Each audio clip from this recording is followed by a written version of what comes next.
সবাইকে অনেক অনেক শুভেচ্ছা জানিয়ে রসনা বিলাস থেকে চলে এলাম নতুন একটি ভিডিও নিয়ে। আশা করি সবাই অনেক ভালো আছেন। আজকে খুব মুখরোচক একটি রেসিপি শেয়ার করব।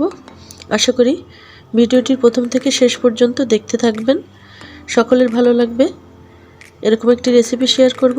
তার জন্য এখানে আমি নিয়েছি মেজারমেন্ট কাপের আমি 1.5 কাপ পরিমাণ ময়দা নিব। চাইলে আপনারা আটা দিয়েও করতে পারেন, তবে ময়দা দিয়ে করলে স্বাদটা অনেক ভালো লাগে।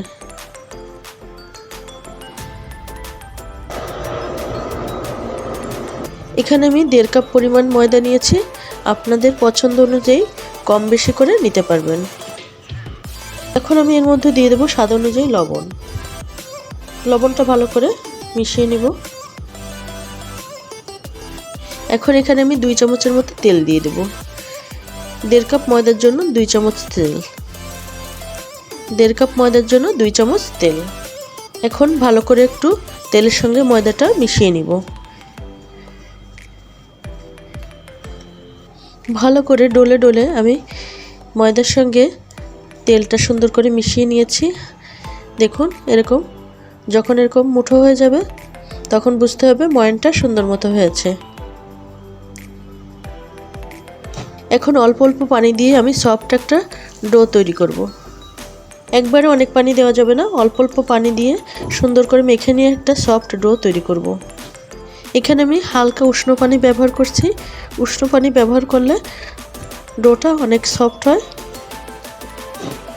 এখানে আমি সফট একটা ডো তৈরি করে নিয়েছি, দেখেই বুঝতে পারছেন যে ডোটা কেমন হবে। এখন আমি এই ডোটা 10 মিনিটের জন্য ঢেকে রেস্টে রেখে দেব। উপর থেকে হালকা একটু তেল আমি দিয়ে রেখেছি। এখন ঢেকে রাখবো 10 মিনিটের জন্য। এখানে আমি একটি গাজর আর একটি শসা নিয়েছি, আর শসা ও গাজরের আমি এখানে খোসাটা ছাড়িয়ে নিয়েছি পিলারের সাহায্যে। এখন আমি গাজর ও শসা মিহি করে কুচি করে নেব। এরকম একটি গ্রেটার নিয়েছি, আর এই গ্রেটারের সাহায্যে আমি কুচি করে নিব। আর শসা ও গাজর অবশ্যই মিহিভাবে মিহি করে কুচানো যায়, সেজন্য ছোট ছিদ্রযুক্ত যে কাটার রয়েছে সেটা দিয়ে কিন্তু কুচি করে নিতে হবে। শসাটা আমি গ্রেট করে নিয়েছি, আর এর মধ্যে কিন্তু অনেক পানি আছে। দেখুন কতটা পানি, আর এই পানিটা আমি চেপে চেপে ফেলে দিব। ভালো করে চেপে চেপে ফেলে দিতে হবে যেন কোনো পানি না থাকে শসার মধ্যে। ওটার থেকে পানি কিন্তু চেপে চেপে ফেলে দিয়েছি। এরকম ঝরঝরে হবে, কোনো প্রকার কিন্তু পানি থাকবে না। দেখুন কতটা ঝরঝরে। গাজরটাও মিহি করে কুচি করে নিয়েছি একইভাবে, আর ভালো করে গাজর থেকেও আমি এভাবে চেপে চেপে রসটা বের করে দিব। এখানে আমি একটি ডিম নিয়েছি, সিদ্ধ ডিম, আর গ্রেটারের সাহায্যে গ্রেট করে নিব। ডিমটা আমি গ্রেট করে নিয়েছি, আর এখন আমি 2টা সিদ্ধ আলু নিয়েছি। আলু 2টা আমি গ্রেট করে নিব। আলু 2টাও আমি সুন্দর করে গ্রেট করে নিয়েছি। এখন এখানে আমি কিছু মশলা দিয়ে দেব কুচানো পেঁয়াজ 1/3 কাপ, দিয়ে দেবো ধনেপাতা কুচি আর কাঁচামরিচ কুচি। এখানে 5টি কাঁচামরিচ কুচি করে নিয়েছি। এখন এখানে দিয়ে দেব কুচানো গাজর ও কুচানো শসা, সবটুকু দিয়ে দেব। এখন এর মধ্যে দিয়ে দেব স্বাদ অনুযায়ী লবণ, ভাজা জিরা গুঁড়া 1/2 চামচ, গরম মশলা দিয়ে দেব 1/2 চামচেরও কম। এখানে গোলমরিচের গুঁড়া দিয়ে দিচ্ছি, কালো গোলমরিচের গুঁড়া 1/2 চামচেরও কম। ধনিয়া গুঁড়া দিয়ে দেব 1/2 চামচ। অল্প করে একটু হলুদের গুঁড়া দিয়ে দেব 1/2 চামচেরও কম। মরিচের গুঁড়া দিয়ে দেব 1/2 চামচেরও কম। মরিচটা বুঝে শুনে ব্যবহার করবেন, ছোটরা যদি খায় তাহলে অবশ্যই মরিচের পরিমাণ কম করে দিবেন। এখন সব উপাদান ভালো করে মেখে নিব। সকল উপাদান দিয়ে ভালো করে মেখে নিয়েছি। এখন এগুলো এক সাইডে রেখে দিব।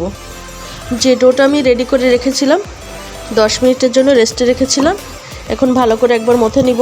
দেখুন ডোটা অনেক সুন্দর সফট হয়ে গেছে। এখন এই ডো থেকে আমি ছোট ছোট করে লেচি কেটে নিব। এভাবে আমি ছোট ছোট করে লেচি কেটে নিব। ছোট ছোট করে আমি লেচি কেটে নিয়েছি। এখন এগুলো আমি রুটির মতো বেলে নিব। সবগুলো আমি রুটির মতো বেলে নিব। রুটিটা কিন্তু খুব বেশি একেবারে পাতলা করা যাবে না। থিকনেসটা দেখে বুঝতে পারছেন যে কতটুকু পুরুত্ব রাখতে হবে। একেবারে খুব বেশি পুরু না, আবার অনেক বেশি পাতলাও না। এখন আমি মাছ বরাবর ছুরির সাহায্যে এভাবে কেটে নিব।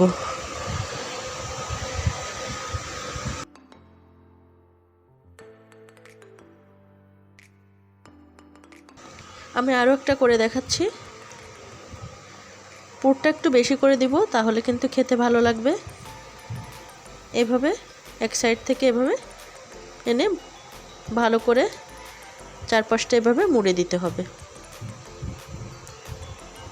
দেখেই বুঝতে পারছেন কিভাবে করতে হবে, খুবই সহজ। তারপরে আমি কুলি পিঠার মতো একটু শেপ দিয়ে নিব। এই যে এভাবে আমি একটা ডিজাইন করে দিব, তাহলে দেখতে অনেক সুন্দর লাগবে। এভাবে আমি সবগুলো করে নিব। সবগুলো স্ন্যাক্স আমি এভাবে তৈরি করে নিয়েছি। চুলায় একটি কড়াই দিয়েছি আর দিয়েছি পরিমাণ মতো তেল। চুলার আঁচটি এ সময় কিন্তু মিডিয়াম আছে। তেল গরম হয়ে গেছে, এখন আমি স্ন্যাক্সগুলো তেলের মধ্যে দিয়ে দিব।